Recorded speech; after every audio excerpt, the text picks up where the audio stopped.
धनोधनम अनिह निहिमानस्य महाहेरी विवृत्तिदा। 7 सही 15/15 सबके लिए रास्ता खुला है। धर्म के लिए भी धन मत चाहो। जैसे यात्रा चल रही है, धर्म है, इसके लिए भी धन मत चाहो। हमारे यहां से प्रचार करने जाती हैं लड़कियां गांव गांव में, गाड़ी का डीजल भी नहीं लेती हैं। भोजन तो दूसरी चीज है। धर्म के लिए भी धन मत चाहो। यात्रार्थम वा धनो धनम। यात्रा माने जीवन यात्रा। अधन माने गरीब हो फिर भी धन की इच्छा नहीं करो। जब तुम अनिहा माने इच्छा नहीं हो, वो अनिहा ही तुमको सब पैसा दे देगी। अनिहा अनिहिमानस्य महाहेरी वृत्तिदा। जैसे अजगर होता है, उसके पास अपने आप भोजन आ जाता है। जितने अंश में अनिहा होगी उतना ही चमत्कार आएगा।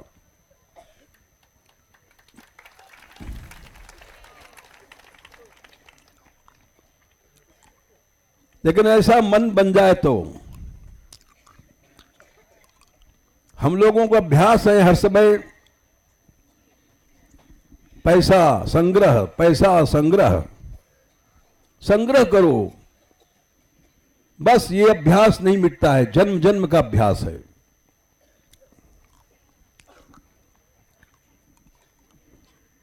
इसलिए ये सब बातें सही हैं और तुम आंख खोल करके देख सकते हो। हमारी गौशाला में, राधा रानी की गौशाला में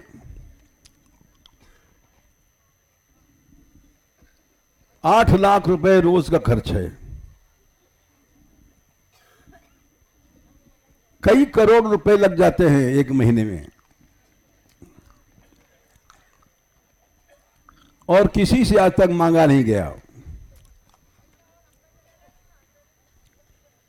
कई करोड़ रुपए लग जाते हैं यात्रा में, किसी से कुछ नहीं कहा गया।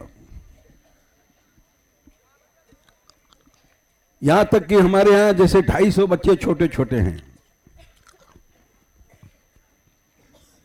इनको लोग आते हैं, पैसा देते हैं, लोग नहीं लेते हैं। लड़कियां हैं 125 150, इनको पैसा के देखो नहीं लेंगी। साधु है हमारे पास सैकड़ों, मानगढ़ में रह रहे हैं, कीर्तन करते हैं, कोई पैसा वैसा नहीं लेता है, न रखता है। ऐसा समाज बन गया है। ये कृपा है राधा रानी की।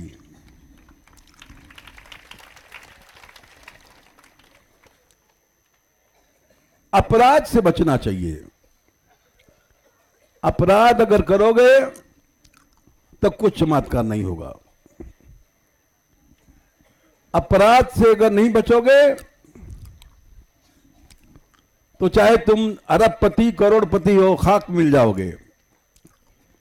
पैसा इकट्ठा भी होगा तो नरक को ले जाएगा तुमको। किसी विरक्त को हमने कष्ट पाते नहीं देखा मृत्यु के समय, और संग्रहियों को हमने देखा है।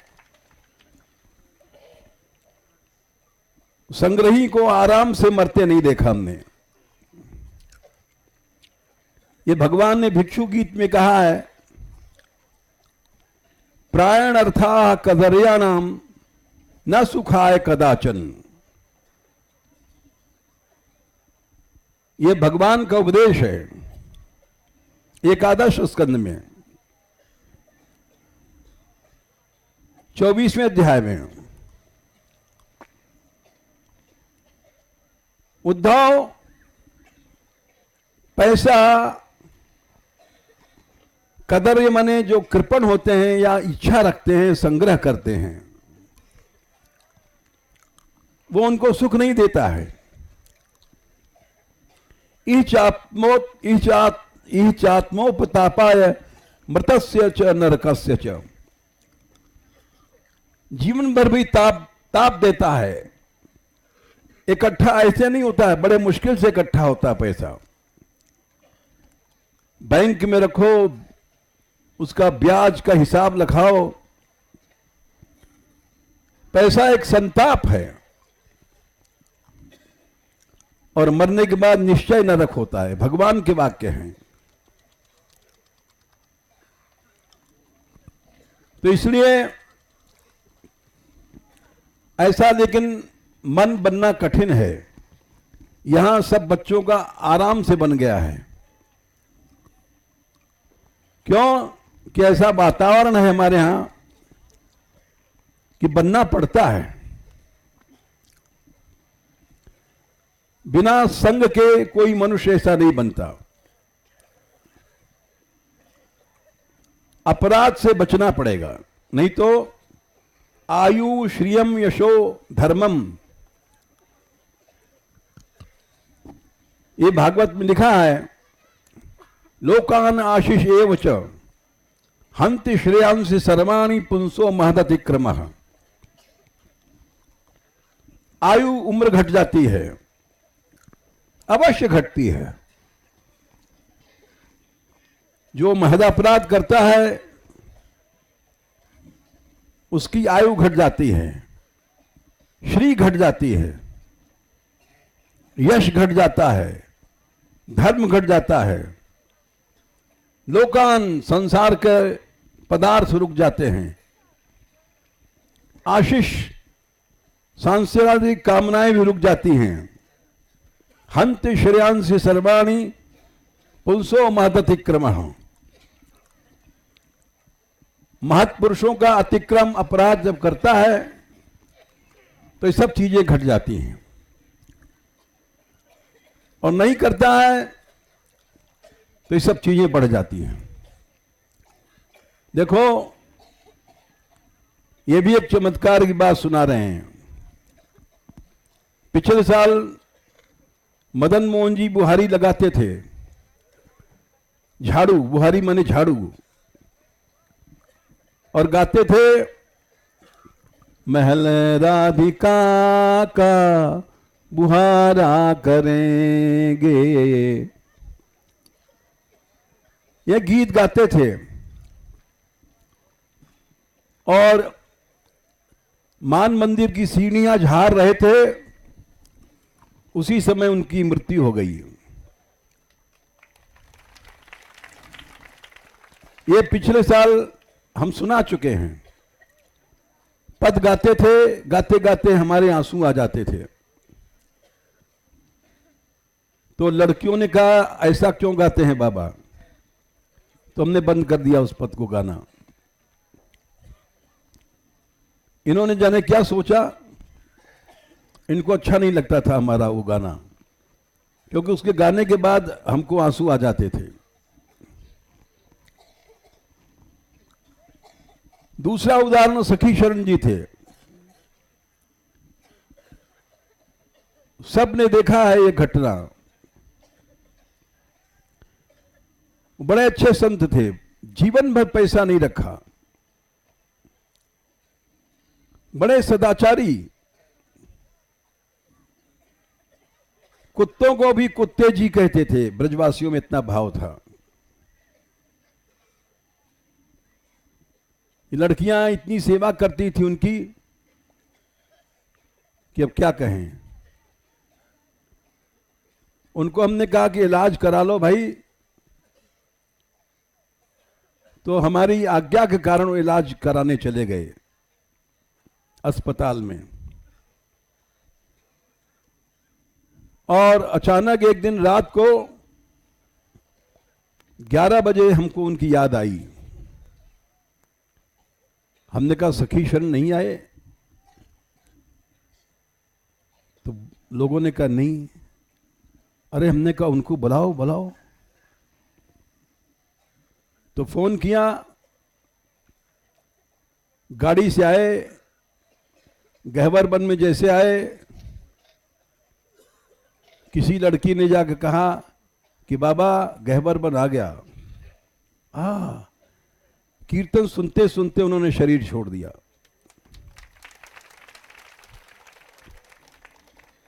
ब्रजरज की प्राप्ति हो गई है।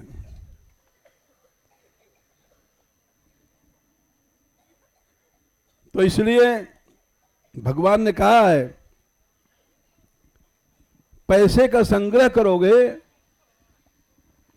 पैसे की इच्छा करोगे तो कदर्य बन जाओगे। प्रायण अर्था कदर्याणाम न सुखाय कदाचन, कभी सुख नहीं देगी। जो पैसे का कदर्य है, चाहे जितना बड़ा विद्वान है, महात्मा है, साधु है, संत है, ये आत्मोपतापाय मृतस्य नरकाय च। तो ये पैसा ऐसी चीज है, भागवत में सबसे पहले, भागवत शुरू होने के पहले ये कहा गया, धर्मस्य यापवर्गस्य नार्थो अर्थाय कल्पते। धर्म धर्म के लिए है, पैसा के लिए नहीं है। हम लोग कथा कहते हैं, कीर्तन करते हैं और पैसा इकट्ठा करते हैं, धर्म को बेच देते हैं। भागवत की आज्ञा है, धर्म धर्म के लिए है, अर्थ के लिए नहीं है। धर्मस्य यापवर्गस्य नार्थो अर्थाय कल्पते। धर्म से पैसा मत कमाओ। अगर पैसा आ गया तो नार्थस्य धर्मैकांतस्य कामो लाभाय स्मृतः। उस पैसे को केवल धर्म में लगा दो। धर्म क्या है? भगवान और भगवान के भक्तों की सेवा। अपनी कामनाओं में, अपनी इच्छा पूर्ति में मत लगाओ। कामस्य नेन्द्रिय प्रीतिर। और काम मन में इच्छा है तो इंद्रियों के प्रीति भोग की इच्छा नहीं करो। लाभो जीवेत यावता, उतना ही खाओ जितना जीवन चलते रहे। जीवस्य तत्व जिज्ञासा नार्थो यश्चेय कर्म भी। इस जीवन का लाभ, अर्थ पैसा नहीं है, यश नहीं है। हम लोग नाम के लिए यज्ञ करते हैं, करोड़ों रुपए खर्च कर देते हैं नाम के लिए। वो राजस भक्ति हो गई है, वो निर्गुणा भक्ति नहीं है। अभिसंधा यो हिंसाम दंभम मात्सरमेव संरंभी भिन्न दृक् भावने यह करो दिस राजस तामस। दिखावा आ गया तो भक्ति तामस हो गई, हिंसा आ गई तो भक्ति तामस हो गई, ईर्ष्या आ गई। हम लोगों में राग द्वेष बहुत है। एक संप्रदाय वाले दूसरे से चिढ़ता है, एक साधु दूसरे से चिढ़ता है, और कितना भी तुम माला फेरो तामस भक्ति होगी। कितना भी तुम परिक्रमा करो सब तामस हो जाएगी। हिंसा करोगे, मारपीट करोगे तो तुम्हारी भक्ति तामस हो गई, सारी भक्ति तामस हो गई। परिक्रमा नहीं। हम लोग जरा जरा सी बात पर क्रोध करके मारते हैं, पीटते हैं, उससे भक्ति तामस हो जाती है। देखो, कल रात को एक घटना घटी। हमारे पास ब्रजराज रहते हैं। किसी स्त्री ने अपने बच्चे के यहाँ पाँव, हमारे पाँव में सिर रखना चाहा। परसों की बात है। भीड़ टूट पड़ती है और बच गया बच्चा। फिर कल भी वही घटना घटी तो इन्होंने, ब्रजराज ने उसको हटाया जोर से। इसलिए हटाया कि कहीं बच्चा घायल ना हो जाए। इनका लक्ष्य अच्छा था, लेकिन रात को फोन गया राधाकांत का कि आपने कठोर व्यवहार क्यों किया उस महिला के साथ।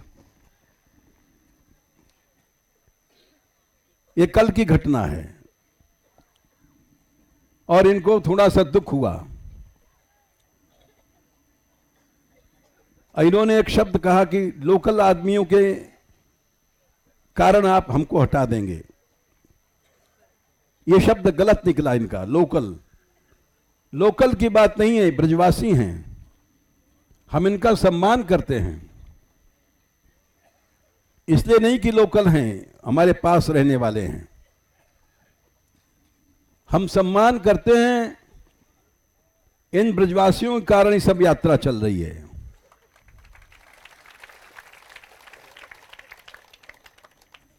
ऐसे ही ईमानदार ब्रजवासी सारी पृथ्वी में नहीं है।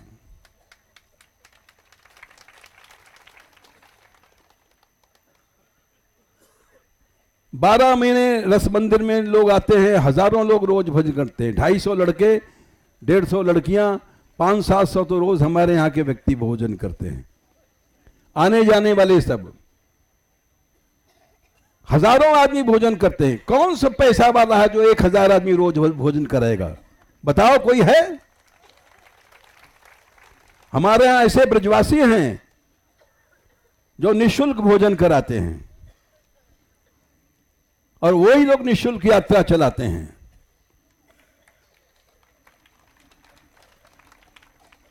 चाहे राधाकांत हो, चाहे पंडित जी हो, चाहे सुनीला हो, कोई एक पैसा नहीं रखता है।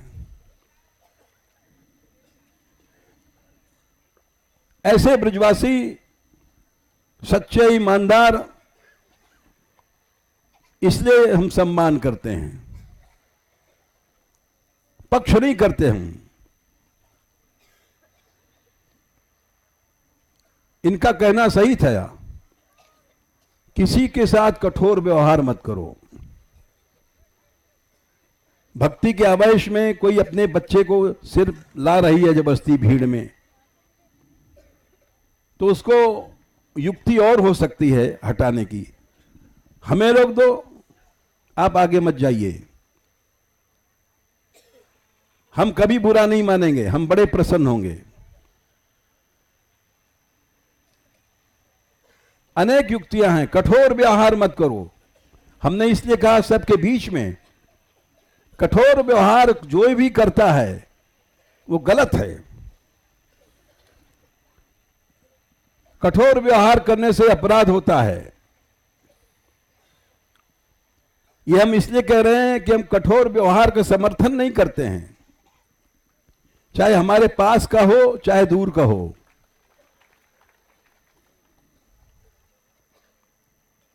कठोर व्यवहार से अपराध होता है।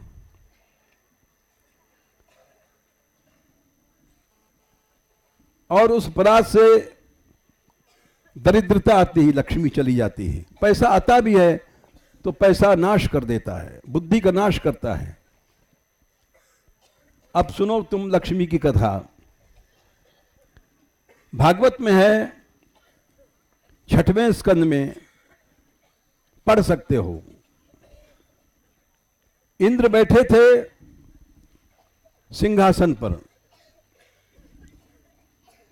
11 मरुदगण, 33 मरुदगण, 11 रुद्र, 12 आदित्य, ये सब शक्तियां इंद्र के आगे हाथ जोड़े खड़ी थीं। असुरों पे विजय करके आए थे। उसी समय गुरुदेव आए, बृहस्पति, और उन्होंने उठ के सम्मान नहीं किया।